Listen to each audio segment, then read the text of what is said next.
Saludos, buenas noches Puerto Rico, bienvenidos a la Premisa Inarticulada una vez más. Mi nombre es Elizabeth Torres y bueno, con motivo, ¿verdad?, de esta serie de Facebook Lives que estamos haciendo, tocando asuntos que tienen que ver con la ideología de género y sobre todo aspectos legales y aspectos cotidianos que afectan nuestra vida como padres, como familiares, nuestra vida como profesionales.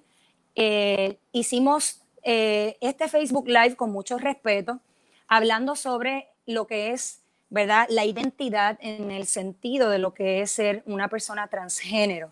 Hay mucha confusión en la población, me parece que hay mucha desinformación y también vamos a estar cuestionando los grupos que dicen ser los portavoces de este colectivo o de este grupo social que se identifica a sí mismo como transgénero. Queremos un poquito ocultar si estos grupos verdaderamente responden a sus intereses y si los mecanismos que están utilizando para llevar este mensaje son los apropiados en términos, ¿verdad?, de la convivencia social. Así que para hablar un poquito sobre este tema, lo que ha pasado en el mundo y lo que pasa en Puerto Rico, tenemos también invitadas como la vez anterior, así que vamos de inmediato a conocerlas.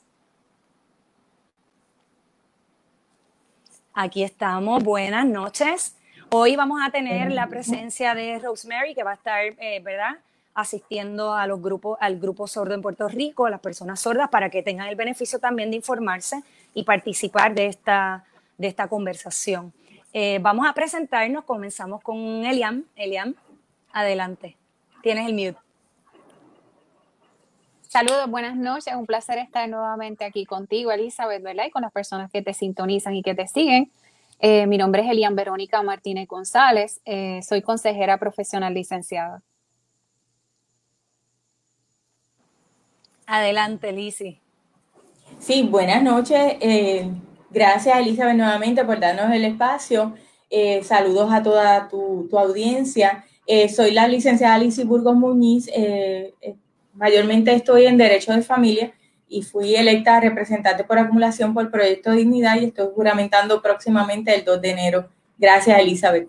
Gracias a ustedes. ¿Liz? Hola, saludos, buenas noches a todos. Gracias por la invitación otra vez. Mi nombre es Talis Romero. Tengo un bachillerato en psicología y una maestría en gobierno y cultura de la Universidad de Navarra en España. Así que contenta de estar aquí. Yo también estoy muy contenta. Gracias por responder nuevamente a este llamado. Me parece que son personas serias y muy preparadas en este tema. Para los que no saben de mí, que vienen a mi página por primera vez, mi nombre es Elizabeth Torres. Yo estudié pedagogía con concentración en historia. Fui maestra 10 años. Como maestra me enfrenté al asunto de la ideología de género. Luego hice mis estudios de maestría son en ciencias de la investigación histórica y actualmente soy estudiante de Derecho en la Universidad Interamericana de Puerto Rico. Bueno, vamos a pasar rapidito al primer tema. Vamos a tener a Eliam tocando unos asuntos particulares. Cada una de las personas que están participando hoy va a tocar un tema particular conforme a sus vivencias y a sus experiencias, ¿verdad?, en estos temas de ideología. Adelante, Eliam. Quítale el mute. Déjame ver cómo pongo esto para que te veas. Bueno, pues voy empezando rapidito, es mucho material, así que voy a tratar de ir, ¿verdad?, lo más pronto posible con lo que vamos a estar hablando la noche de hoy. Yo quiero, ¿verdad?, el título más o menos para que no nos perdamos. Yo pienso hablar un poquito sobre el tema transgénero, las leyes en Puerto Rico, las órdenes ejecutivas y la educación. Todas esas cosas se han relacionado, ¿verdad?, y se han orquestado para tener el panorama que nosotros tenemos aquí en nuestra isla en relación al tema del transgénero, ¿verdad?, y de la ideología de género, porque están unidos, van de la mano. Primero que nada, quisiera comenzar hablando de lo que es un poquito de la disforia de género o el desorden de identidad de género. Y aunque no vamos a hablar desde el aspecto, ¿verdad?, de la salud mental, no hay tiempo para eso. Sí quiero comenzar puntualizando que esto es un desorden que se caracteriza por una severa y persistente molestia en cuanto al sexo biológico, en cuanto a esa identidad que me provee mi sexo biológica. Típicamente esto comienza en la niñez temprana, de 2 a 4 años de edad, y puede tornarse severa cuando se llega a la adolescencia. Sin embargo, en la mayoría de los casos, más de un 70%, se resuelve. Sin intervención, sin terapias de hormonas, se resuelve. Y el adolescente termina aceptando su realidad o su identidad biológica sin mayores dificultades. Históricamente, este desorden afecta a un 0.01%, ¿ok? 0.01%, y casi exclusivamente a niños, a varoncitos, hasta ahora, hasta el periodo en el que nos encontramos ahora mismo. ¿Okay? De hecho, antes del 2012 no existía literatura científica sobre niñas adolescentes hasta los 21 años de edad que hubiesen desarrollado este desorden. Sin embargo, en los últimos años, fíjese, del 2012 en adelante, en estos últimos años, un poquito antes del 2012, comenzó entonces a cambiar dramáticamente este asunto, ¿verdad? De la demografía. ¿Quiénes eran los que particularmente presentaban este desorden? Y a la edad en el que solían, ¿verdad?, comenzar a demostrar ese malestar significativo o angustioso en cuanto a su sexo biológico. Así que por primera vez en la historia médica tenemos una explosión de niñas adolescentes aseverando que ellas tienen disforia de género o identificándose como transgéneros, llegando a convertirse ahora mismo, en pleno siglo XXI, el mayor grupo que se identifica con este desorden. ¿Okay? Así que eso es un dato que nosotros debemos de saberlo aquí en Puerto Rico, porque muchas de estas discusiones, muchas de esta información no se presenta en nuestro país, se desconoce. Usualmente los temas son siempre los mismos, desde la misma perspectiva, son los mismos grupos los que hablan, ¿verdad? O los que llevan la batuta en cuanto a esta información. Así que la información está muy limitada en nuestro país, a menos que profesionales de la conducta de manera independiente, padres, ¿verdad?, y la ciudadanía en general demuestre un interés y comience a hacer su propio research, que hay bastante, ¿ok? El problema con esto es que las leyes actuales, fíjese cómo ha cambiado la demografía, ese %. Primero que para identificar, ¿verdad?, o diagnosticar este desorden, tiene que haber unos criterios, que no los voy a discutir hoy aquí, se pueden trabajar para una próxima ocasión, pero usted lo puede conseguir muy fácilmente, ¿verdad? Hace un research y le va a decir cuáles son esos criterios de acuerdo al DSM-5. Así que hay unos criterios específicos. Sin embargo, lo que tenemos ahora es ir por encima incluso de ese propio criterio, esos propios criterios que determinan o que podrían, ¿verdad?, llevarnos a pensar que en efecto existe este desorden o este trastorno. El problema que nosotros tenemos ahora mismo es que las leyes actuales en nuestro país y la policía de género, y fíjese, le estoy llamando la policía de género porque eso pareciera lo que tenemos aquí en Puerto Rico, impiden que los clínicos, los investigadores, los consejeros, algunos psicólogos aborden esta data y este fenómeno que está surgiendo de una manera científica. Impiden que hayan investigaciones que realmente puedan determinar qué es lo que está pasando ahora mismo en cuanto a este asunto, si hay alguna relación con otros elementos culturales. Así que, ¿verdad? Eso prácticamente está vedado en nuestro país. De hecho, cualquier persona que presente una investigación o quiera hacer un estudio que no vaya en la dirección políticamente correcta que nos dicta la policía del género, de la ideología de género aquí en nuestro país. La dictadura. Sí, es totalmente, o sea, sencillamente que no llega. O sea, no puedes hacer tu investigación.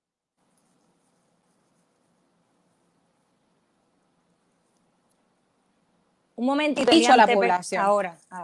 Sí, que estaba diciendo que es como una dictadura esta gente, ¿verdad? Si no se hace todo conforme a como ellos dicen, pues nada es válido. Exacto. Entonces, esto es importante porque no solamente se ven limitados los investigadores, las personas que puedan tener un genuino interés, epidemiólogos, personas que quieran hacer investigación sobre qué es lo que está ocurriendo. De hecho, la mayoría de las leyes en nuestro país no se desarrollan en base a investigaciones serias, ¿ok? Y eso es uno de los problemas que tenemos en nuestro país y vamos a hablar un poquito más adelante de eso. El otro asunto que tenemos con esto es que a los padres se les niega la libertad para que ellos puedan moverse a buscar ayuda para sus hijos. De hecho, lo que se le ha dicho es que los padres no pueden intervenir o involucrarse directamente en la terapia o en la consejería y que los niños puedan realmente acceder al tratamiento que necesitan sin que no sea única y exclusivamente que se reafirme en su gusto, en su preferencia o en su desorden de identidad, ¿verdad? O en su desorden de identidad de género. Fíjese que estoy utilizando hago dos distinciones. Un desorden de identidad de género que puede realmente existir o una preferencia, un gusto, ¿ok? Así que hago esas dos distinciones. No minimizo ni estoy negando que realmente existe este trastorno, ¿ok? Este desorden. Sin embargo, debido a lo que está ocurriendo en nuestra sociedad, de elementos que están entrando en juego, que no se quieren investigar, porque, ¿verdad? Es vedado, es mito en nuestro país, igual que en otros países, tenemos una tendencia que nos está señalando que hay otras cosas, otros factores que están ocurriendo ahí para que un adolescente se identifique, ¿verdad? Con una identidad sexual distinta a la de su sexo biológico. Así que eso es importante señalarlo la noche de hoy. Mucho de lo que se está diciendo es que los padres no son lo suficientemente educados, ni lo suficientemente confiables, ni seguros para que puedan ser parte de estas consejerías o de la terapia o de la ayuda que necesite ese menor. Fíjese la narrativa que se está utilizando. Como decía una de nuestras políticas en nuestro país, ex senadora, que impulsó uno de los proyectos que vamos a hablar un poquito más adelante, el proyecto de las escuelas coeducativas o la 62, la ley 62, decía que los padres tienen ciertos derechos hasta cierto punto. Así que mucho de lo que está ocurriendo, de estas leyes, de estas educaciones que se están dando, están bajo la base de que los padres no son lo suficientemente educados, no son lo suficientemente confiables y seguros para poder intervenir en estos issues de sexualidad, de orientación sexual o de identidad sexual. Fíjese, no estoy utilizando identidad de género, identidad sexual. Sabemos que el vocabulario que se usa por ahí en nuestro país es identidad de género. Pero como hemos discutido las veces pasadas, el género es un fenómeno conceptual, ¿verdad? Muy amplio, con muchas ideas que nosotros entendemos que es una ideología, así que por eso lo vamos a tratar de esta manera. Así que los padres ahora no solamente están compitiendo en nuestro país con los lobbies, con algunos colectivos, con algunas organizaciones, incluso hasta con los propios, algunos profesionales de la salud mental, sino que están compitiendo contra el propio gobierno. ¿Ok? Eso es importante que los padres lo sepan. Pensamos que todo lo que está ocurriendo a nivel internacional no tiene que ver con nosotros y que nosotros estamos todavía cruditos, que esto no ha empezado. Exacto. Estamos equivocados. Aquí en Puerto Rico, ¿verdad? Se surge el proyecto 1000, que era para prohibir las terapias de conversión o reparadoras. No me va a dar tiempo para abundar en todo lo que consistía ese proyecto, que era amplio, pero a grandes rasgos consistía en prohibir una serie de métodos o de esfuerzos que según ellos no eran aceptados por la ciencia para cambiar la identidad de género de los niños y adolescentes, o la identidad sexual, que es el término correcto y el que yo utilizo, para cambiar la orientación sexual, entre otros, ¿ok? Así que ellos lanzan este proyecto para prohibir estas terapias. Cuando se empieza el debate en nuestro país, se decía, ok, pues las terapias reparativas son terapias de electroshock, se utiliza pornografía, se expone a los niños a pornografía, a veces son daños físicos, entre otro tipo de cosas. Resultó ser que en nuestro país no hubo evidencia de que en estos últimos años, ni siquiera en esta última década, existieran ese tipo de terapia, vamos a decir, tan dañina. Eso sencillamente no ocurría en nuestro país. Aquí sí que se estaba tratando de legislar sobre un asunto que realmente no estaba ocurriendo en nuestro país. No estaba ocurriendo. Pero cuando entonces vamos a todo lo que proponía el proyecto y a las otras leyes que enmendaba el proyecto, y para decirle a los padres que la única ayuda que su hijo podía recibir era la de aceptar esa condición, apoyarlo, brindarle tratamiento, whatever that means, no sabemos qué tratamiento o toda la amplia gama de tratamientos, para que ese niño se identificara con la identidad que él hubiese elegido o que él escogiera o que él entendía que en ese momento era la que se ajustaba a sí mismo. Así que ese proyecto exacto, enmendaba otras leyes y frontalmente quitaba a los padres del medio, del camino, ¿ok? En cuanto a estos issues con sus hijos, ¿ok? Incluso el propio proyecto, lo quiero decir, facilitaba o facultaba al departamento de la familia para tomar decisiones o autorizar a que ese menor recibiera cualquier tratamiento que él entendiese, que el departamento de la familia entendiese que era beneficioso, y para concederle permiso a los niños para que salieran de vacaciones o a participar en actividades deportivas, recreativas y educativas sin el consentimiento de los padres. Mire qué cosa más descabellada. De hecho, les quiero decir que en cuanto a actividades educativas, en muchos estados esas actividades educativas eran relacionadas a asuntos LGBTQ o asuntos de género. Así que los papás no se enteraban cuáles eran esas actividades educativas porque el Estado decidía si el menor podía viajar sin el consentimiento del padre. Wow. En Puerto Rico no se especificó a cuáles eran esas actividades educativas, se dejaba la puerta ampliamente abierta. Otra cosa que decía es que el menor podía recibir un tratamiento médico, ¿verdad? Que no sabemos a qué se refería, sin el consentimiento de los padres. Si los padres no consentían, ni uno de sus padres, ni un familiar, pues entonces el Estado decidía. Fíjese. Sin embargo, pues como les dije, en las vistas quedó determinado y claramente de que ese problema no existía en nuestro país.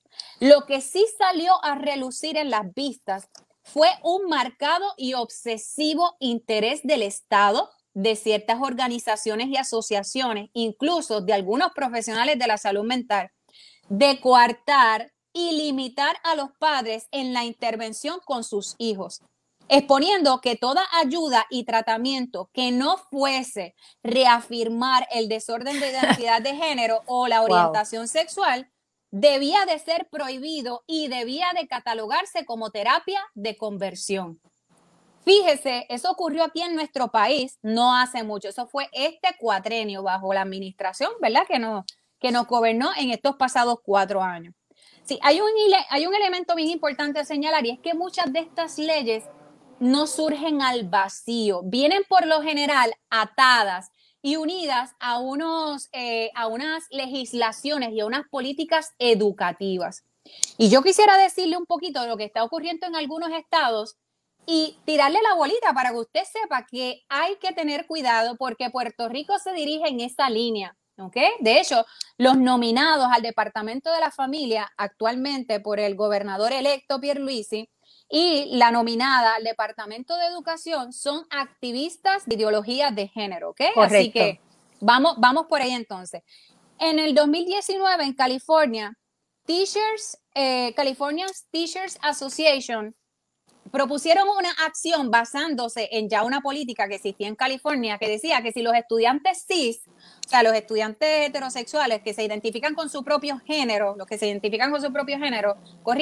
pueden salir de las escuelas a buscar hormonas, se referían a pastillas anticonceptivas sin el consentimiento de los padres, pues que entonces los estudiantes transgénero también podían salir del plantel a recibir hormonas sin el consentimiento de sus padres, ¿verdad? Así que se aprueba eso y las escuelas comienzan a funcionar bajo estas nuevas, ¿verdad? Estas nuevas órdenes. ¿Qué pasa? Luego, para el 2020 se comenzó a proponer un modelo que se conoce como School-Based Care Clinics. ¿Qué significaba? Que todos los estudiantes, cisgéneros, transgéneros, los no binarios y cualquier género dentro de la amplia gama de género, que de hecho aquí el Departamento de Educación y los proponentes y los propios gobernantes se han negado a decirnos cuántos géneros le vamos a enseñar a nuestros hijos desde kinder hasta el 12 que existen para que veamos, ¿verdad? La incongruencia de lo que están proponiendo, pudieran salir no solamente pudieran tener la libertad de salir del plantel, sino que ahora se implementaran en las escuelas un sistema médico-conductual psicológico para que las hormonas y el tratamiento se diera en las mismas escuelas. Y los padres brillan por su ausencia. Eso está ahora mismo en veremos, ¿okay? La realidad es que si a mí me preguntan en mi carácter personal, todo apunta a que muy probablemente eso se apruebe. ¿Okay? Así que tenemos la radicalización de estas uniones de maestros en una estrecha relación con organizaciones LGBTQ y otras organizaciones que están poniendo las bases, los cimientos para estas nuevas legislaciones. Ya tenemos estados como Nueva York, New Jersey, Colorado, Illinois, que se han sumado a todas estas nuevas iniciativas. ¿Qué sucede con esto? Dentro de esas iniciativas está la educación en identidad de género, la educación en orientación sexual, todo esto bajo el pretexto de erradicar el acoso, erradicar la violencia, de erradicar el discrimen. Así que tenemos que hablarles a nuestros niños de toda esta diversidad sexual, que son temas más bien de adultos, porque supuestamente eso es lo que va a crear una sociedad más equitativa. O sea, vamos a tocarle la identidad de nuestros niños, vamos a meternos en los temas de sexualidad, porque según esta propuesta, eso es lo mejor que podemos hacer para evitar la violencia. Así que aquí en Puerto Rico tenemos a la nominada por el gobernador, que se llama la señora Elba Pontes, que es una creyente y defensora idearia en creencia sexualista de género, ¿verdad? Así que eso, se me cayó esto aquí. Esto es importante señalarlo. De hecho, ella no solamente pertenece, sino que es vicepresidenta de la American Federation of Teachers, una organización que empuja y que tiene claramente una agenda sexual. Así que eso es lo mejor que el gobernador, lamentablemente, ¿verdad? Y no negamos las capacidades que ¿verdad? Que la nominada pueda tener. Ella tiene sus estudios, su preparación incluso en autismo, y eso es muy, ¿verdad? Muy noble y se le tiene que reconocer. Sin embargo, también es importante señalar esta otra parte de la moneda en la cual vemos un riesgo inminente y evidente para nuestros hijos en el sistema educativo. Así que la pregunta es, ¿qué le van a enseñar a nuestros hijos? ¿Qué organizaciones van a ir a las escuelas a educar a nuestros hijos? ¿Cuál será el material que se le va a presentar? Todas estas son preguntas que el gobernador electo deberá de responder en su momento. Se crea el proyecto de las escuelas coeducativas, la ley 62. No me da mucho tiempo de abundar en el proyecto. Lo que sí les puedo señalar es que el proyecto ha violentado, o sea, la medida, la orden ejecutiva propuesta, ¿verdad? O ya redactada por la gobernadora, violenta la propia ley de las escuelas 62. La violenta. No se ha cumplido con todo lo que se suponía. Sin embargo, la gobernadora, sin estudios ninguno, determinó que aunque no han habido clases en el sistema, este modelo ha sido exitoso. No sabemos cómo, cuando tenemos estudiantes que la mayoría ni se han podido conectar, fracasaron o no han cogido clases durante este último año, pero la gobernadora dice que este modelo se implementó y que fue efectivo. Todavía estamos esperando el análisis que se suponía que se sometiera a la legislatura, que eso no ha ocurrido, ¿ok? Tenemos al gobernador Rosselló, que también implementa unas órdenes educativas. ¿Qué pasa con el proyecto 1000? El proyecto 1000 no se logró implementar. Profesionales de la salud mental fueron a las vistas, organizaciones, fueron padres, organizaciones de padres. No se pudo implementar. ¿Pero qué hizo Rosselló? Pues Rosselló bajó una orden ejecutiva donde bajaba, ¿verdad? Prácticamente el proyecto de la prohibición de estas terapias de conversión. ¿Y usted sabe a qué se refiere esto? Simplemente se refiere al que el niño no pueda recibir el tratamiento realmente adecuado, que se pueda contemplar toda la amplia gama que puede estar provocando un desorden de identidad de género, o que incluso se pueda realmente determinar si hay otros factores que están incidiendo en que este niño se identifique, ¿verdad?, como transgénero, cuando precisamente no cumple con los criterios para que se pueda decir propiamente desorden de identidad de género. Sin embargo, el gobernador, que no tiene conocimiento en esta materia, no quiso escuchar a los profesionales, no quiso escuchar los relatos de personas que han sido afectadas y sencillamente baja esta orden ejecutiva. Luego insta a las juntas de los psicólogos y de consejeros profesionales para que bajen a su vez reglamentos prohibiendo estas terapias, ¿ok? Porque para ellos cualquier cosa que no sea la de reafirmar el desorden o aprobar las decisiones que esté tomando el menor, cualquiera de esas ya para ellos es discrimen, es odio y es terapia de conversión, ¿ok? Así que yo quiero decirles algo. Recientemente un caso ocurrió en estos días en las cortes de Europa. Exacto. Keira Bell. Fíjense lo que dice esta joven, reta a los médicos del Estado. Ella se sometió a un tratamiento, pasó por la extirpación de sus senos, comenzó las terapias para bloquear el desarrollo de su pubertad, luego las hormonas cruzadas. Así que ella comenzó a experimentar un malestar mayor, peor de lo que había experimentado. Entonces, fíjese lo que ella dice, lo que le dijo a las cortes. Debieron de haberme desafiado por las propuestas o las afirmaciones que yo estaba haciendo sobre mí misma. Creo que eso también habría marcado una gran diferencia en mis decisiones. Correcto. Si solo me hubiesen desafiado por lo que yo estaba diciendo. Fíjese el testimonio de esta joven. Aquí en Puerto Rico no se presentó, esa noticia no fue importante para los medios de nuestro país, ni para los profesionales de la salud mental, lamentablemente. Ella fue contra los médicos del Estado y entonces ahora se baja una nueva medida en la cual se prohíbe darle estas hormonas a menores de 16 años porque se entiende que precisamente un menor de 16 años no tiene la capacidad completa de comprender todos los riesgos, los daños y las consecuencias de someterse a este tipo de tratamiento. ¿Ok? Miren, muchas niñas incluso sufrirán infertilidad, mutilación quirúrgica, angustia psicológica, dependencia de por vida a medicamentos y parece que eso no es importante en nuestro país. Las historias de estos niños y estos jóvenes parece ser no importantes en nuestro país. ¿Ok? Así que tenemos estas órdenes ejecutivas, tenemos la ley 62 y es importante que nosotros estemos claros que esto es más profundo de lo que se ha discutido y de lo que se está hablando en nuestro país. ¿Okay?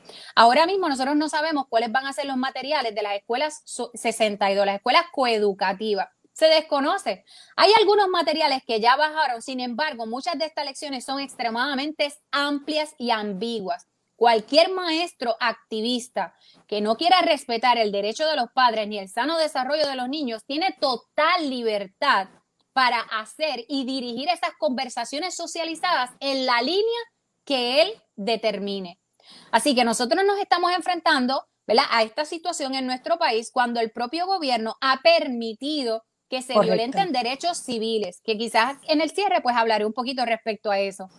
Elis, dime, ¿me quedan 5 minutos, 2 o corto aquí? Sí, ¿Me queda un poquito o ya? Yo quiero que la gente sepa que, como les digo, estamos tocando estos temas de manera general, pero luego vamos a hacer unos Facebook Lives independientes. Voy a estar contigo, Elian, voy a estar con Lizzy, voy a estar con Talis independientemente y vamos a profundizar más en los temas. Pero por hoy, ¿verdad? Estamos tocando asuntos más neurálgicos, estamos deseosos por brindarle más información, pero obviamente es profundo el tema, es delicado, tiene que ver con los derechos de nuestros niños, con los derechos de los padres, con los límites que tiene que tener el Estado, con los límites que tienen que tener las activistas de género que son maestras y que son profesoras y que están abusando del poder que tienen porque se los otorga el propio Estado, porque están anclados todos en que si no lo hago de esta manera, entonces discrimino, comienzan a hablar de homofobia, cuando sabemos que es un concepto totalmente disparatado. La fobia es un terror, es una ansiedad a algo, ¿verdad? Que no puedo ni siquiera acercarme a eso y nosotros no tenemos, la homofobia no existe.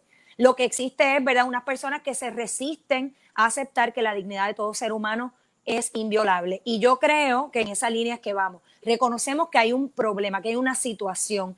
Hay una situación que es la desinformación. Reconocemos también que hay unos indicadores científicos, que hay una problemática que hay que atender, no lo estamos negando, pero me parece que los mecanismos que se están utilizando no son los apropiados y se están utilizando estas situaciones y estos grupos, ¿verdad? Utilizan estas banderas para lograr otros propósitos y tenemos que tener mucho cuidado porque nuestros hijos no son del Estado, nuestros hijos son nuestros, ¿ok? Y aquí lo que queremos es lograr, ¿verdad?, un marco amplio de cuál es el verdadero problema y cuáles son las verdaderas soluciones. Y no dejar desamparados a niños que a lo mejor están confundidos. Voy a decir brevemente, yo me crié entre 5 varones, rápidamente. Y yo me pasaba con mis hermanos corriendo patines, patinetas, bicicletas.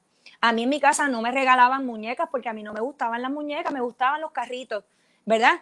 ¿Y qué hubiese pasado si mi mamá, al ver estas conductas mías, a mí no me gustaban los trajes, me gustaban las faldas o los pantalones? ¿Qué hubiese pasado si mi mamá hubiese dicho, ay, yo creo que mi hija quiere ser nene? Porque en efecto, yo quería ser nene, yo quería ser como mis hermanos. Y hubiese empezado a bloquearme y hubiese empezado a hacerme ese tratamiento. Esto yo se lo he dicho a muchas amistades mías. Hoy yo hubiese sido una mujer traumatizada seguramente porque yo nunca tuve esa duda posterior a eso. Ya en la adolescencia, pues yo hasta me enamoré de uno de los amigos de mi hermano, o sea, que fue mi primer noviecito. O sea, que nosotros tenemos que tener mucho cuidado con todo esto, hacia dónde dirigimos a nuestros hijos. Hay problemas cognitivos que representan estos bloques hormonales. Hay feministas transgéneros que abogan para que esto no ocurra, que le llaman a esto crimen y maltrato infantil. O sea, que hay que tener, ¿verdad?, Elizabeth, marco amplio. Eso que tú estás diciendo tiene que ver cuando los niños y las niñas quizás no concuerdan con eso, esa expresión de sexualidad o esa expresión de lo femenino y de lo masculino, ¿ok? Que eso puede ocurrir y eso no significa que ahí hay un trastorno. Correcto. Sin embargo, con la radicalización que tenemos en nuestro sistema, impregnado totalmente de ideología de género, entonces se utiliza eso, que como este niño no se comporta como típicamente un varón se comporta, no le gusta esto, sino que quizás es más artístico, tiene otros intereses que no necesariamente son los deportes o esto, pues Exacto. entonces esa es parte de la narrativa que utilizan muchas de estas asociaciones y lamentablemente también especialistas de la salud mental, para entonces decir, no, pues claro que no encajas, porque es que tú lo que tienes es esto otro. Y entonces empiezan a inducirlos. Esto se ha convertido en una moda. Y como ninguno de los profesionales de la salud mental, y nadie puede ir en contra, nadie puede levantar una objeción, entonces todo el mundo que se queda callado mientras la ideología sigue avanzando, destruyendo la vida de los niños. Sin minimizar claro. Y sin entender que sí, en efecto, este trastorno existe. Existe, exacto, pero tal vez no es tan normal. Y cuando hablamos de normal es lo que predomina. Cuando hablamos de una norma, no es con ánimo de ofender a nadie, es una realidad. Está la norma y lo que se sale de la norma. Cuando yo hacía excursiones, yo le decía a mis estudiantes, todo el mundo se pone una camisa verde. ¿Para qué? Para yo identificar dónde ellos estaban, ¿verdad? Así que estos colectivos lo que hacen es acentuar las diferencias de estos grupos, acentuar el discrimen, porque la desinformación lleva a la gente a una confusión terrible. Esto invade nuestra libertad de pensamiento y crea más problemas de los que se resuelven. En el 2012... Y son narrativas. Sí, voy a decir esto brevemente. En el 2012, mira, esto comenzó a tomar un auge exponencial desde el 2012. Tú lo dijiste, Lian, ¿por qué? Porque en el 2012 el DSM-5, que es el Manual de Enfermedades Mentales de la Asociación Americana de Psiquiatría, ¿verdad?, que es una referencia mundial en este asunto, deja de considerar la transexualidad como una patología. Y una vez dejan de verlo como una patología, entonces empezaron a proliferar los casos. El primer caso se da en España, para coger un lugar específico. La niña se llama Eli. Y una vez sacan esto de ese listado como patología, de ese listado, empezaron a proliferar. Una vez esta niña se somete al tratamiento, entonces empiezan otros niños y a hablarse de esto en las escuelas, y como tú dices, se convierte como en una moda. Es una moda. Es un trend. Entonces, otra cosa que se deja de lado es que muchos de estos adolescentes y jóvenes tienen un historial de negligencia, de maltrato, de trauma, de no encajar. O sea, tienen una clara necesidad de pertenecer y de tener una identidad. Así que estos grupos se han apoderado de esa necesidad genuina de nuestros adolescentes. De la misma necesidad de los homosexuales y de la misma necesidad de las víctimas de violencia doméstica. Los grupos radicales como la Colectiva Feminista en Construcción, Proyecto Matria, que son los que están dominando toda la narrativa, que son agresivos y violentos, y ya lo sabemos, también dicen ser portavoces de la comunidad LGBT completa, de la comunidad trans, la mujer afroamericana, la mujer afrocaribeña, y siguen creando, como yo te digo, las camisitas de la excursión, donde tú, en vez de incluir a esa gente en la sociedad, la haces más distinta y la excluye, la hacen más visible, ¿ves? Y entonces, ¿qué pasa? Que las personas transgénero hoy se han disparado los suicidios y las personas transgénero se sienten menos aceptadas porque se sienten radicalmente más visibles que antes. En vez de incorporar, se sienten excluidas. O sea, ya se está hablando de hacer escuelas transgénero, pues entonces tú estás creando un problema. Tenemos que entonces, y aquí un poco adelantándome y pasando la batuta a Lizzy, porque Taliz va a hablar de la identidad y yo creo que ella va a tocar todos estos asuntos, tenemos que entonces fomentar la integración real y la ayuda genuina basada en la ciencia, no en la percepción y en el ideario y en la gesta política que traen estos grupos radicales que no tienen nada que ver con nuestra realidad. Así que, bueno, ahora vamos a pasar, gracias Eliam, ahorita volvemos. Lizzy, cuéntanos qué nos traes con este tema. Sí, nosotros estamos trayendo este tema con nuestros estudios, nuestras investigaciones. No es algo que nosotros estemos sacándonos de la manga, es importante que la gente lo sepa. Las investigaciones, vamos a hacer un poco de historia rapidito. Las investigaciones de Alfred Kinsey Hooker llevaron a que en el 1973 la APA tomara la decisión de eliminar la homosexualidad como desorden mental.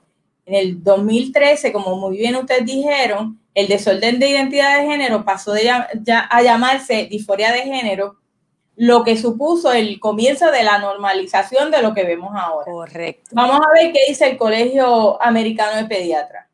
Dice, la promoción de la llamada disforia de género infantil ha crecido tanto en los últimos años que ha provocado un abuso de menores institucionalizado y a gran escala sobre una base argumental que deja mucho que desear. Asimismo, explica que los niños que insisten en que no tienen género asociado con su sexo biológico son inmediatamente considerados transgénero. Eso es un abuso de menores institucionalizado. Esto ha sido acogido por instituciones públicas, en los medios, la educación, nuestro sistema legal, nuestro sistema político, y ahora está encomendado a la mayoría de las organizaciones médicas nacionales.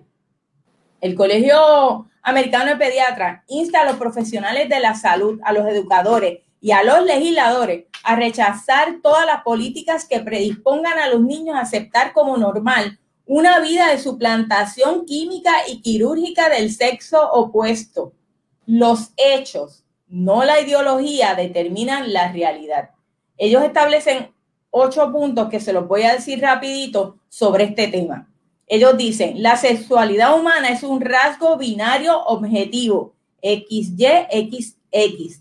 Son marcadores genéticos de hombre y mujer respectivamente, no marcadores genéticos de un trastorno. Ellos explican que la norma para el diseño humano es ser concebido como hombre o mujer. La sexualidad humana es binaria por diseño, con el propósito de la reproducción y el florecimiento de nuestra especie. Este principio es evidente en sí mismo. La 2. Nadie nace con un género.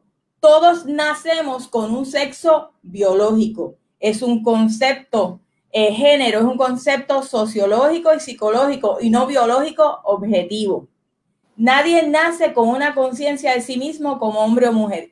Esta toma de conciencia se desarrolla con el tiempo y con todos los procesos de desarrollo físico, mental, cultural. Puede ser descarrilado o desviado por las percepciones subjetivas del niño, las relaciones y las experiencias adversas desde la infancia en adelante. Las personas que se identifican con la sensación de que son del sexo opuesto o en algún punto intermedio no forman un tercer sexo. ¿Qué más nos dice la asociación? El tercer punto. El Colegio Americano de Pediatras. La creencia de una persona de que él o ella es algo que en realidad no es un signo de confusión en el pensamiento. Cuando un niño biológicamente sano cree que es niño, que es niña, o una niña biológicamente sana cree que es niño, existe objetivamente un problema psicológico que está en la mente y no en el cuerpo y debe tratarse como tal psicológicamente. Estos niños sufren de disforia de género y, como bien dijo Elian, la disforia de género, clasificado antes como trastorno de identidad de género, es un trastorno mental reconocido en la más reciente edición del Manual de Diagnóstico Estadístico de la Asociación Americana de Pediatría, el DSM-5 que tú dijiste. Número 4. La pubertad no es una enfermedad y las hormonas bloqueadoras de la pubertad pueden ser peligrosas. Sean reversibles o no, las hormonas del bloqueo de la pubertad inducen a un estado de enfermedad, la ausencia de pubertad, e inhiben el crecimiento y la fertilidad de un niño biológicamente saludable.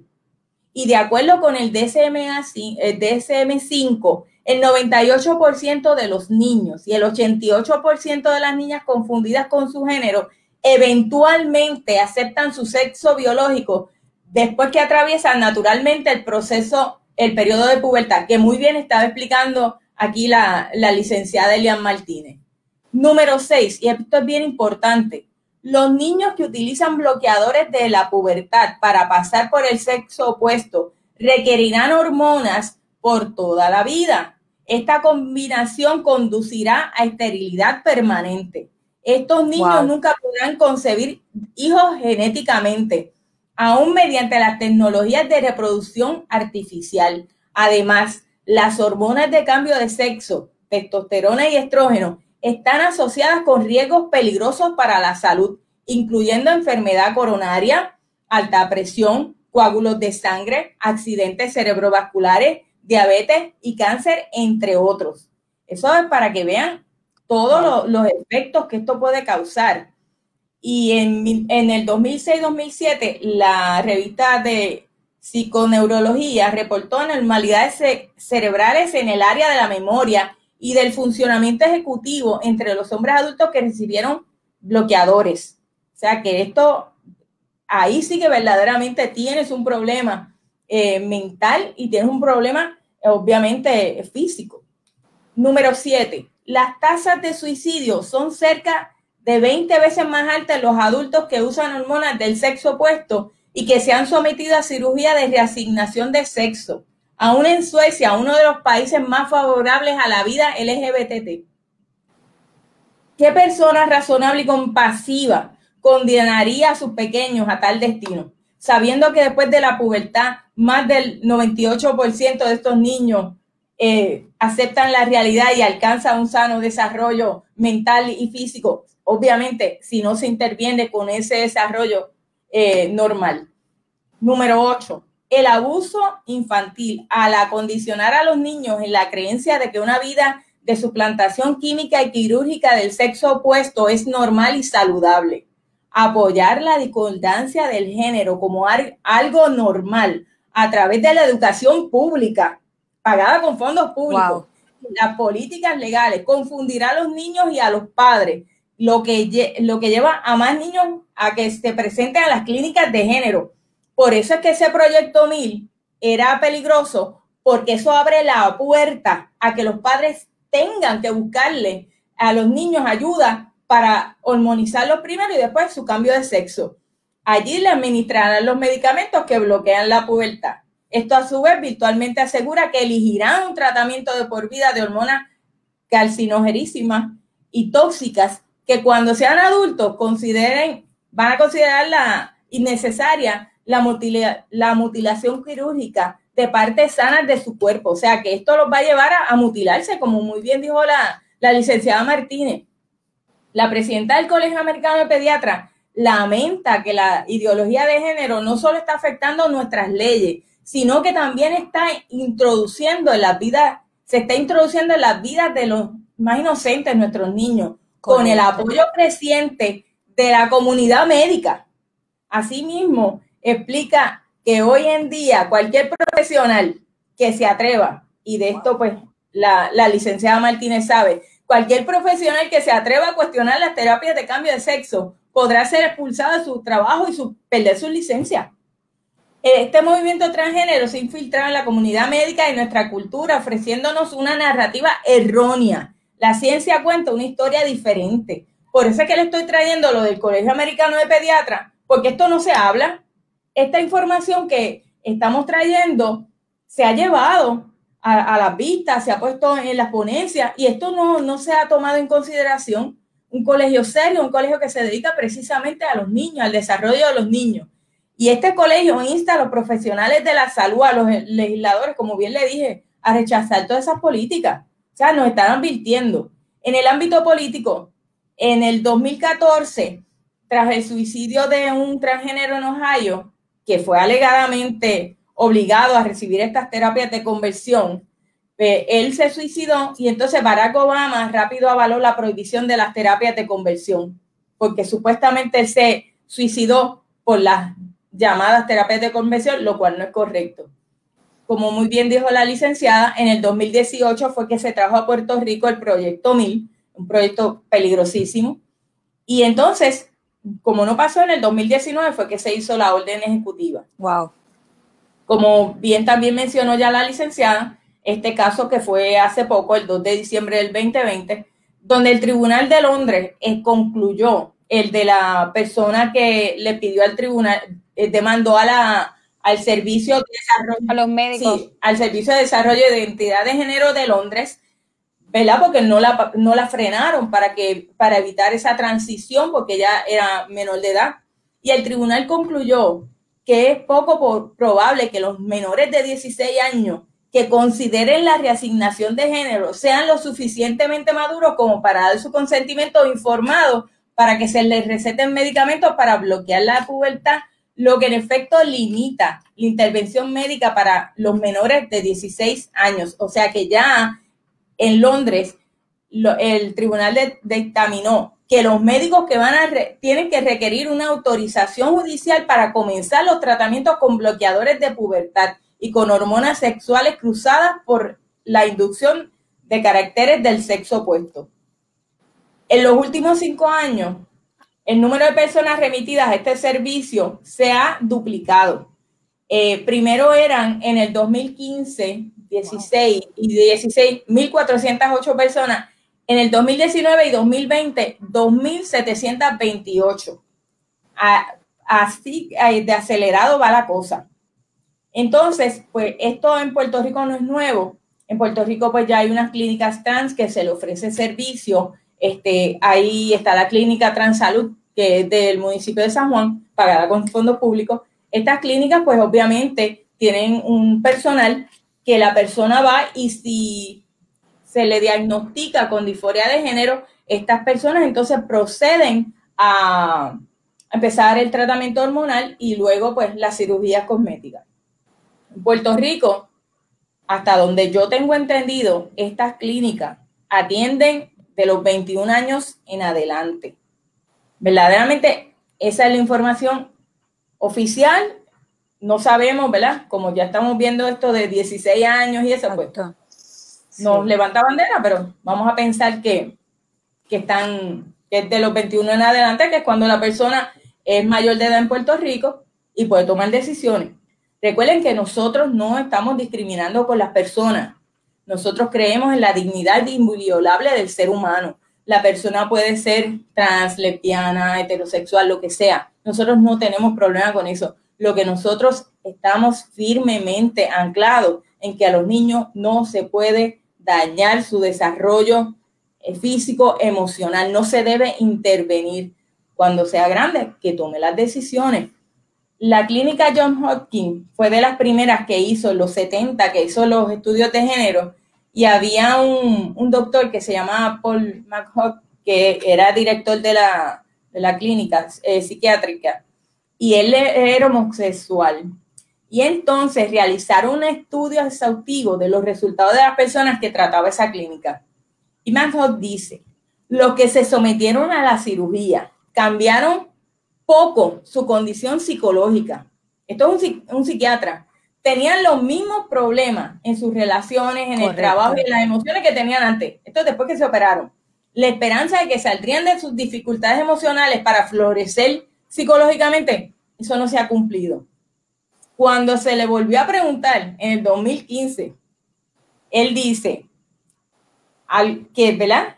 Que no ha visto una justificación médica para la alteración quirúrgica de los genitales y es obligación de los médicos seguir la ciencia a donde conduce, en lugar de ignorarla para avanzar a lo políticamente correcto. Esto es un psiquiatra, esto es, ¿verdad? Un psiquiatra heterosexual y un psiquiatra homosexual. Hinderfield es el homosexual. Estos dos doctores poderosos e influyentes fueron los pioneros en el tratamiento de la transexualidad, o sea que ellos saben de lo que están hablando. Ambos llegaron a la conclusión que la cirugía no resolvió los problemas psicológicos de los pacientes. Y es bueno señalar, un homosexual y un heterosexual llegaron a la misma conclusión.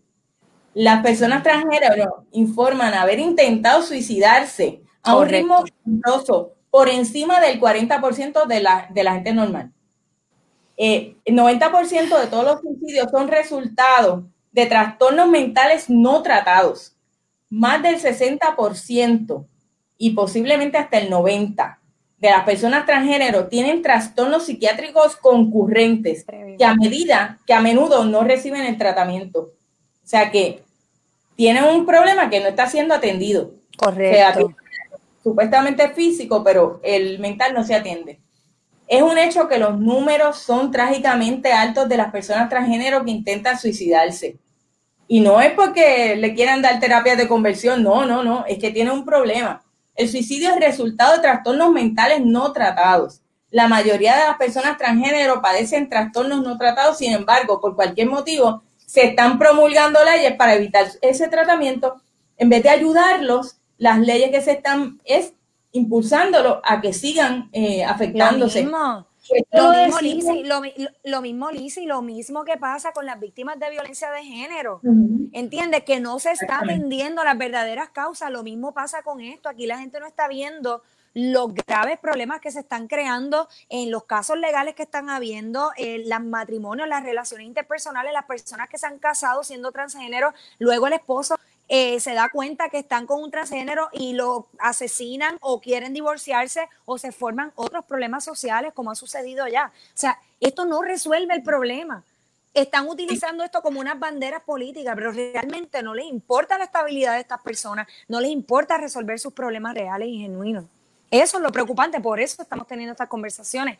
Y más allá de eso, los medios no nos quieren dar foro, los medios no quieren llevar a cabo debates donde verdaderamente la gente pueda decidir y tomar decisiones sabias y decir, caramba, yo creo que yo no estoy tan informada. No quieren. Es como tener, ¿verdad? Como tener una fila y que tú no mires hacia ningún lugar porque hay un objetivo que alcanzar y si hay personas que están mirando para otras partes, te ponen la gringola de inmediato y nos quieren automatizar.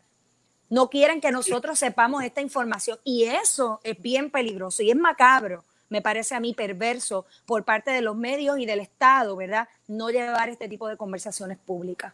Exactamente. Y fíjate, no quiero abrir mucho la puerta, solamente la voy a dejar para un próximo Facebook Live.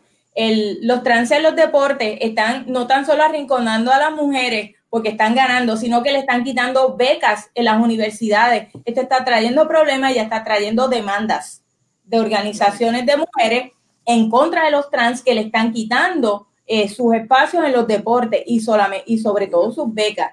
Pero para concluir, sin embargo, en nombre de los derechos civiles se están aprobando leyes en todos los niveles de gobierno para evitar que los pacientes transgéneros reciban las terapias para diagnosticar y tratar esos trastornos mentales concurrentes.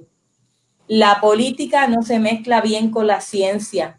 Cuando la política se impone a la medicina, los pacientes son los que sufren. Exacto. Permitir que una agenda política anule y silencie el proceso científico no evitará suicidios ni conducirá a mejores tratamientos para esta población.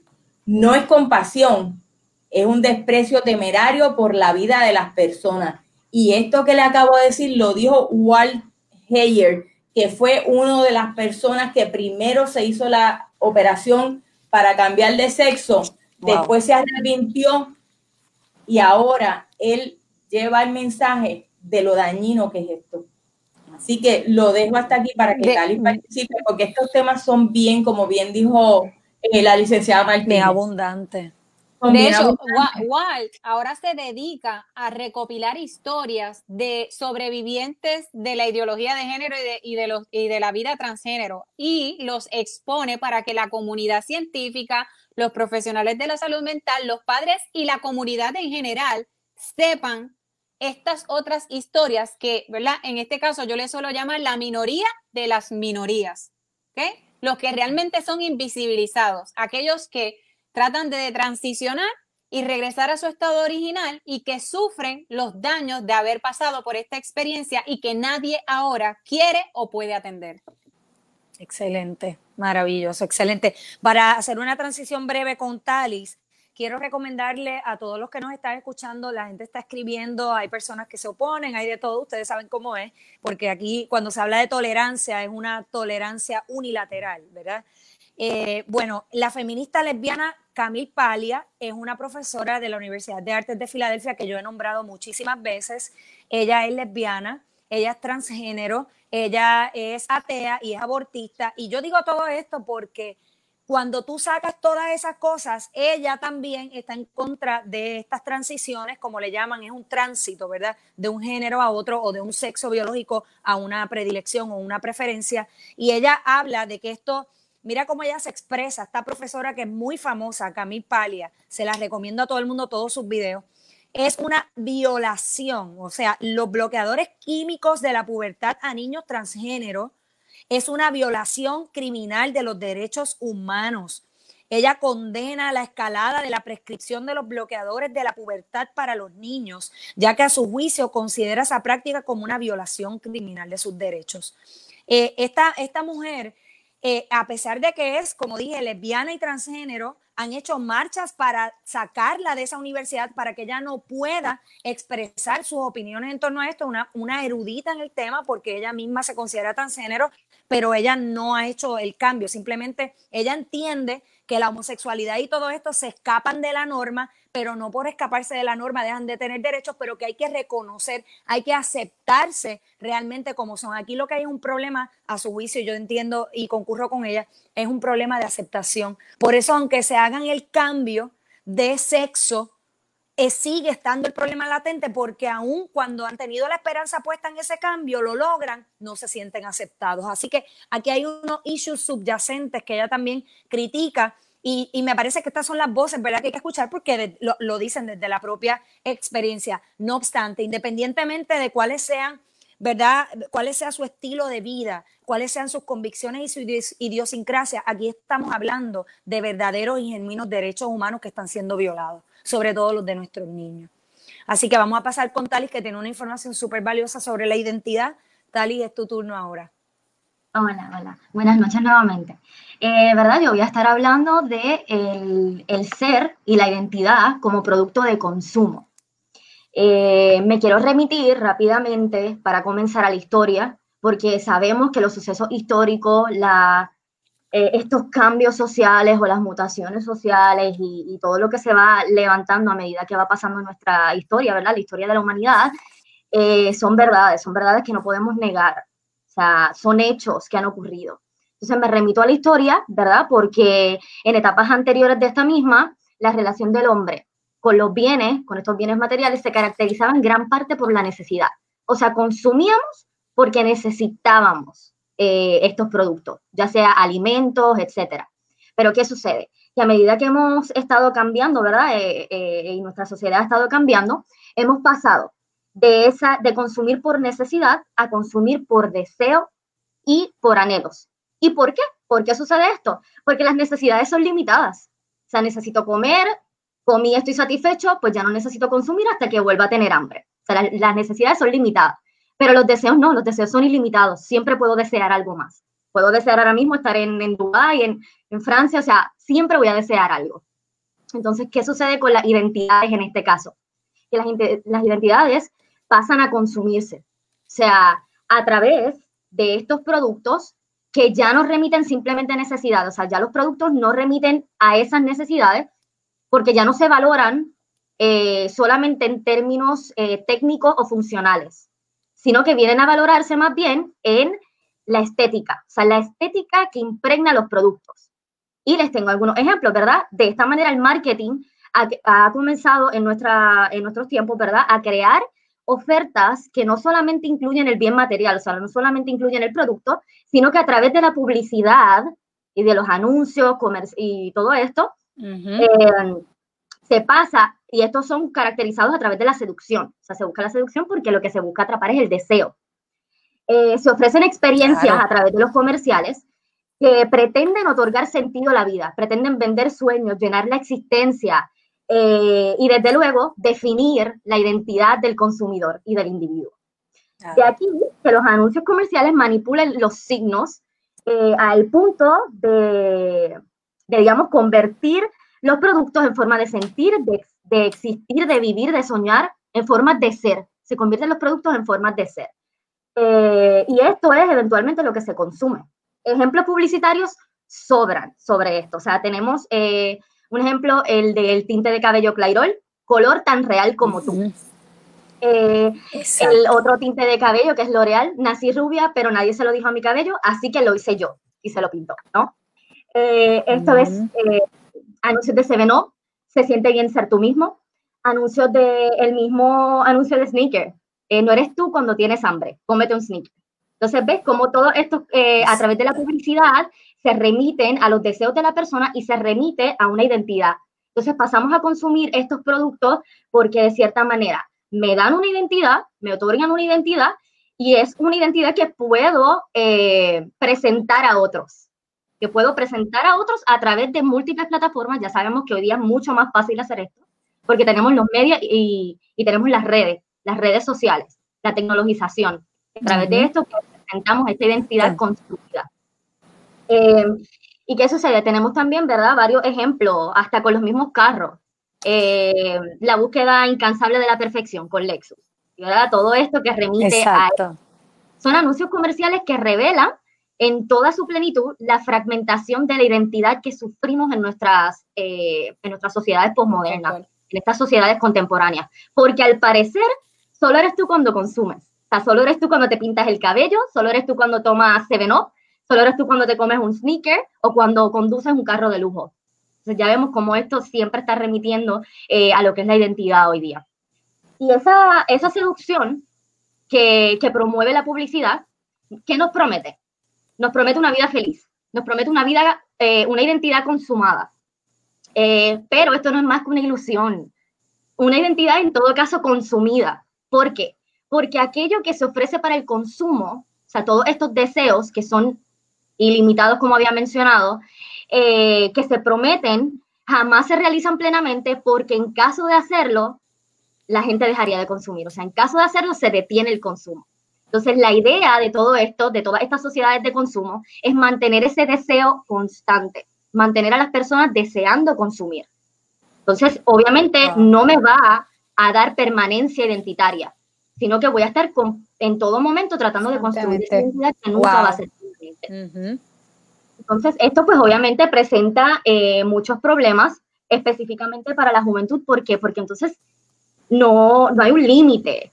No hay un límite en lo que puedes consumir. Ya puedo consumir a través de las cosas tangibles, a través de los productos, puedo consumir cosas intangibles, sueños, existencia, el ser. O sea, puedo consumir identidad y presentarla, ¿no?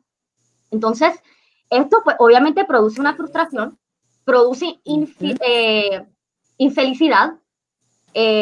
¿Por qué? Porque aun cuando se consuma, siempre habrá algo más que consumir. Claro. Siempre. Entonces, pues esto sí remite mucho a todo esto. Le voy a presentar rápidamente, ¿verdad? Porque seguimos así un poquito de tiempo. Pero yo soy muy visual. Déjame rapidito. Ok. Creo que lo pueden ver. Vamos a ver. ¿Verdad? Ahora lo voy a presentar ahora. Ok. Por ahí vamos. ¿Se ve? Sí. Sí. Ok. Aquí yo quiero dar, ¿verdad?, algunos ejemplos sumamente rápidos. Esto es un ejemplo se sitúa en el 1929. Edward Bernays, que es sobrino de Sigmund Freud y utiliza las teorías psicoanalíticas para realizar esta encomienda que le dan. Se comunica con él George Washington Hill. En su momento, era el presidente de la Compañía Americana de Tabaco. ¿Y qué buscaba? Se contacta con Edward Bernays para buscar nuevas oportunidades de mercado para los cigarrillos Lucky Strikes. Entonces, ¿qué hace Edward Bernays? Wow. Este hombre utiliza el feminismo de la época, que estaba en auge, para que las mujeres empezaran a fumar. Aquí vemos cómo hay una manipulación a través de verdad, de estas sociedades de consumo y del mercado. En este caso, él lo que hace es que ubica, porque sabemos que a través de esto que, ¿verdad?, estaríamos consumiendo y toda esta publicidad no se remite solo a los anuncios, sino que se remite también a estas personas, a estos influencers o a personas famosas que también son utilizadas en muchas ocasiones para promover este pensamiento o estas ideologías. En este caso, él utiliza a mujeres, a unas modelos de la época y les dice, o sea, las convence, les paga para esto, para que en medio de la marcha que se realiza en Nueva York, la marcha de la Pascua, estas saquen, ¿verdad? Se escondan un cigarrillo, lo saquen en medio de la marcha de manera abrupta, lo enciendan y lo levanten diciendo que estas son las antorchas de la libertad. ¿Qué sucede? Que obviamente planificó todo para que también ¿verdad? En esta parada y en ese momento hubiesen periodistas y todo esto que le toman fotos a estas mujeres y lo transmiten a través de los medios de comunicación en auge en ese momento, que eran principalmente periódicos. ¿Qué sucede? Sale la noticia de mujeres jóvenes, modelos, o sea, que tenían, podríamos decir que influencia en la sociedad, que estaban fumando como una forma de empoderamiento femenino y de emancipación femenina. Entonces ya vamos viendo la manipulación. ¿Qué sucede? Que ya, esto fue en 1929, para el 1939, ya 20% de la población femenina consumía cigarrillos, o sea, fumaba debido a esto. Y no solo eso, sino que, adivinen cuáles consumían, Lucky Strikes. Precisamente la marca que este señor, ¿verdad?, trató de propulsar. Y obviamente, ¿para qué lo contactan? Para que las mujeres fumaran, porque en ese momento estaban estigmatizadas y no podían fumar o no lo hacían. Entonces, tenemos por acá, les recomiendo mucho este documental, lo puse aquí porque se llama El siglo del yo, de Adam Curtis, tiene 4 partes y la primera de estas es una explicación histórica de la sociedad del consumo y cómo la psicología tiene mucho que ver en la manipulación de las masas a través del consumo. Muy bueno y muy recomendado, ¿verdad?, que lo vean. En este documental, dicho sea de paso, se explica todo lo que les estaba mencionando ¿verdad?, de este señor Bernie. Tenemos también otra noticia, súper rápido, que el feminismo está de moda. Y no es noticia, ¿verdad? De hecho, la misma posmodernidad, como un movimiento cultural, comienza a través de la moda y el arte. Así que ya vamos viendo cómo también a través del consumo de la moda se van promoviendo estos pensamientos, estas ideologías. Aquí vemos una modelo que tiene su camiseta We should all be feminists. Todas deberíamos ser feministas. Aquí tenemos también, por ejemplo, Gucci, que es bastante, ¿verdad?, famosa, que lanza un vestido para hombre, nada más y nada menos que valorado en $2.600, y esto para combatir estereotipos tóxicos, ¿no? O sea, que para combatir estos estereotipos y para estar, ¿verdad?, en sintonía con la lucha por los derechos de la mujer, parece que los hombres tienen que, pues, utilizar vestidos, falda y pues toda esta cosa, ¿no?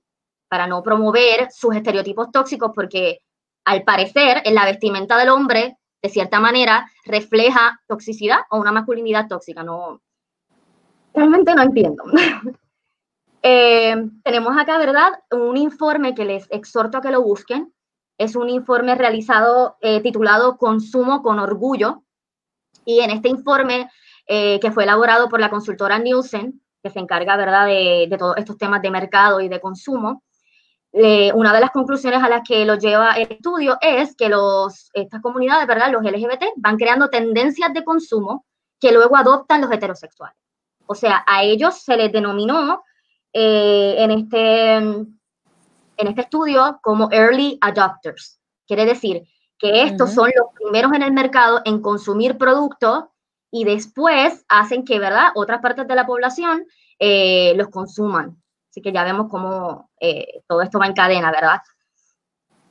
Tenemos también las marcas feministas que debes conocer para reivindicar el mensaje con tu ropa y complementos. O sea que llevar contigo, como mismo dice esta noticia, llevar contigo la lucha por la igualdad de derechos. Que al parecer, pues tiene que ser también a través de lo que vamos consumiendo.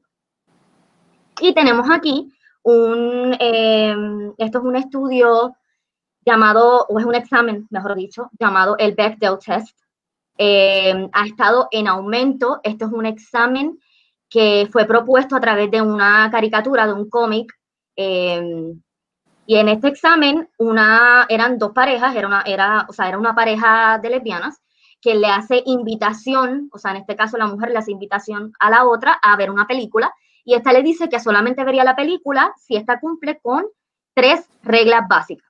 Que la primera de estas reglas sería que la película tenga al menos dos personajes femeninos que se han nombrado y que estén hablando entre ellas sobre algo aparte de los hombres, o sea, sobre algo que no tenga que ver o que no sea de hombres. En este caso, las películas que, por ejemplo, tengan a dos amigas hablando de un novio o de una expareja, no pasan la prueba.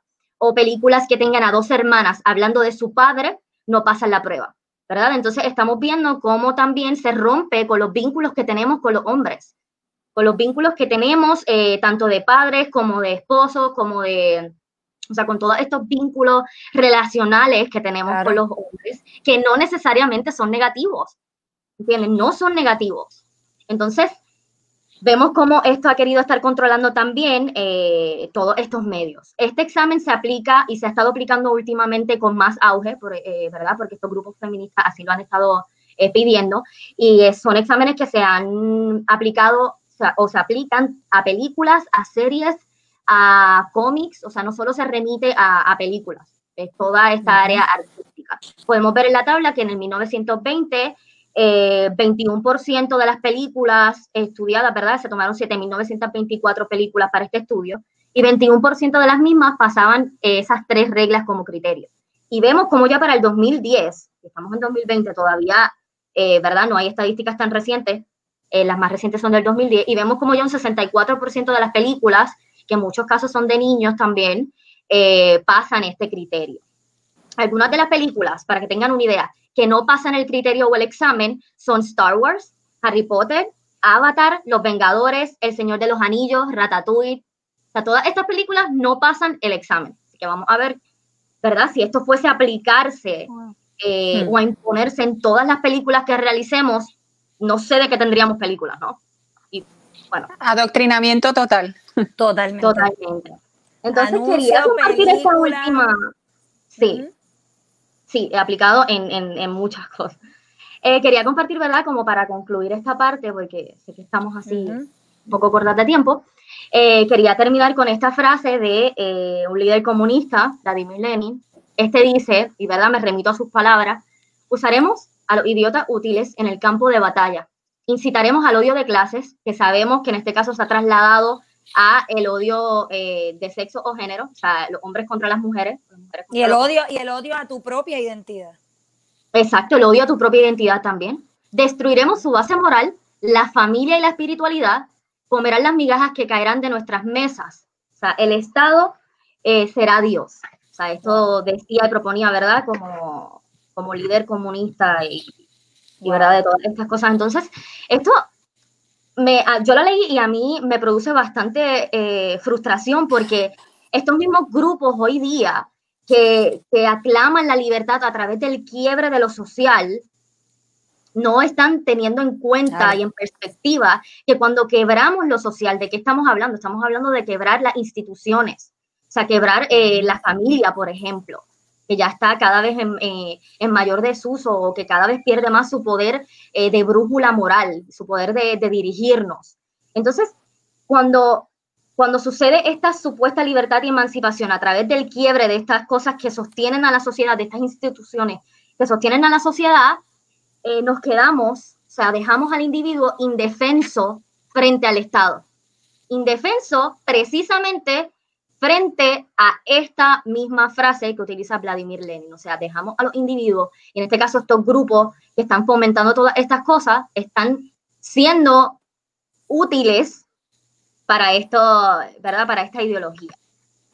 Ideología de izquierda. Sabemos que Exacto. todos estos asuntos que hemos tocado los podemos atar a la izquierda política. La gente a veces pregunta, pero ¿y esto qué tiene que ver con esa agenda política? Es precisamente de construirlo todo, como bien lo dice esa cita, que maravillosa, para poder entender esto, romper con la iglesia, con las instituciones del Estado como las conocemos hoy. El Estado como un interventor para garantizar nuestros derechos se convierte en un opresor, se convierte en el dueño de nuestras vidas, se convierte en Dios.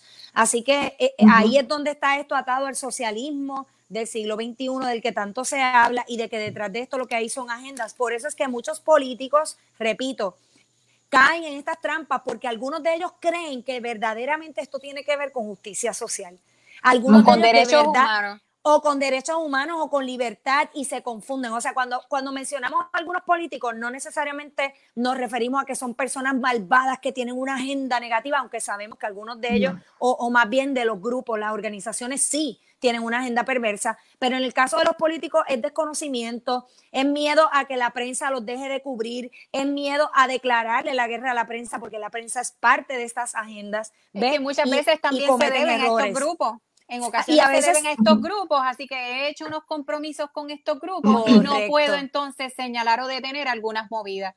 Yo quería decir algo en cuanto a eso que nos explicaba Talis, y es importante que muchos de los transgéneros que no tuvieron esa inconformidad en su niñez, sino que vinieron a experimentar o dicen que experimentaron esto en plena adolescencia sin haber tenido ningún tipo de situación de dificultad en su niñez, dicen que no se habían planteado esa vida transgénero hasta que no tuvieron o no accedieron, número uno, a los coaches transgénero o a la propaganda transgénero o a los educadores transgénero. Hasta que ellos no tuvieron estas narrativas presentadas con ellos, glamour, ¿verdad?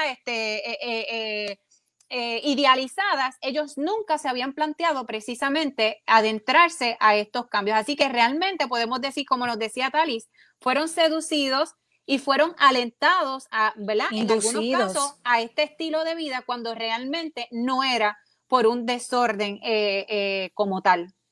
Claro, Elian, mira, hay personas, quiero brevemente, Dalis, discúlpame, dicen, ahora vamos a la solución. ¿Qué tienen para ver qué proponen? Lo que estamos haciendo, a Verónica Ortiz, que está preocupada por las soluciones, lo que estamos haciendo es parte de la solución. Empezamos porque la gente se eduque. Empezamos por alertar a los políticos. Empezamos por advertirle a los medios, oye, tienes que discutir el asunto, pero tienes que llevar todas las caras de la moneda. No solamente impulsar una ideología particular de unos grupos particulares. Parte de la solución es que los padres sean militantes y prohíban y eviten que sus hijos sean criados por el Estado cuando eso es un derecho nuestro, ¿verdad? De criar a nuestros hijos conforme a nuestras creencias y valores. Tener a una persona de la comunidad sorda es parte de la solución, porque nosotros lo que hacemos en este medio es precisamente informar. Si no informamos a la gente, no podemos crear y generar militancia. Elizabeth, yo quisiera decir también un poquito en esa dirección de esa persona que pide que qué podemos hacer. Número uno, es importante que los ciudadanos sepan que hay una realidad y es que no la mayoría de nuestro país apoya la locura de la ideología de género. Número dos, que las leyes aquí hasta el momento están de su lado, ¿ok? Usted puede hacer reclamos legítimos contra la ideología de género, no solo en las escuelas, sino también en sus escenarios de trabajo. Es importante que usted conozca sus derechos, que los usen y que exijan de ser necesario acomodos razonables, ya sea por conciencia, por religión o por los derechos parentales incluso, ¿ok? Por la patria potestad. Si usted no es creyente de la ideología de género, el Estado no puede discriminar contra usted sometiéndole a una imposición contraria a derecho. Eso es importante que usted lo sepa, eso es parte de las soluciones, que usted tiene derechos, que usted tiene que usarlos y que el Estado no puede imponerle a usted de ninguna manera, someterlo a imposiciones que son contrarias a derecho, ¿ok? Y que se empoderen. Hay ya más de 20,000 maestros. Más de 20,000 maestros están cogiendo talleres que se los venden como derechos civiles, talleres de equidad de género. Hay personas que se resisten porque tienen temor a este lavado de cerebro y los hacen obligatorios. Así que los maestros que hacen, como son obligatorios, pues van y ceden sus derechos ante el Estado. Mira, los bloqueos también eran obligatorios. ¿Y qué dijo el Tribunal Federal? Que eso era inconstitucional. O sea, no esto porque es lo diga una persona, correcto, no porque lo diga el Estado necesariamente es correcto, porque yo quiero decirle algo a todo el que está conectado y al que lo va a ver después. Todo lo que hizo Adolfo Hitler durante la época más terrible de nuestra historia reciente lo hizo legalmente, ¿ok?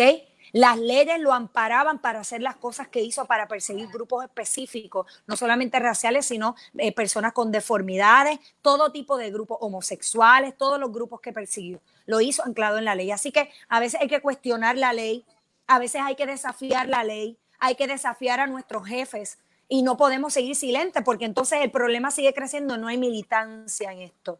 Y esa es la exhortación, ¿no? Yo le he dicho a los maestros que el que quiera tomar los talleres, que lo tome. De hecho, los talleres no están presentando la realidad de lo que es verdaderamente el fenómeno conceptual de género.